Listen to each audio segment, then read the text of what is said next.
and in government in particular, some of the things that we fight are, whatever you do, as a government servant, generally, a lot of people have a less than humble opinion of government servants, but most government servants think that they're doing something, it's not just for the money, that there's something intrinsically good about what we do.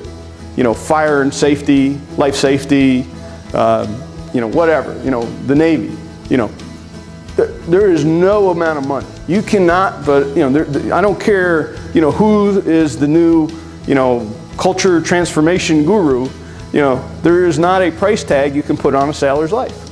And there's not a price tag you can put on the education of a kid. But that doesn't mean that somebody hasn't put that price tag on it.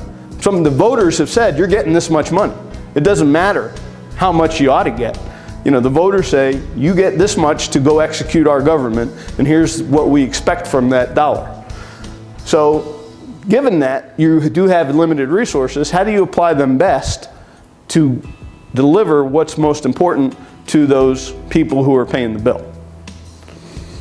The other challenge that we face a lot, the other thing is that, and I think we've kind of gotten past this because of Congress and other things here, but the assumption that the law will never change. For a long time we just said, well, the law says we got to do it.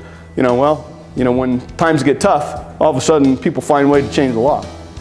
And then the last thing is that we do lack business experience for the most part in government. There's a lot of people in government who've been in government for 30 years. And a lot of things have changed in the private sector in those 30 years.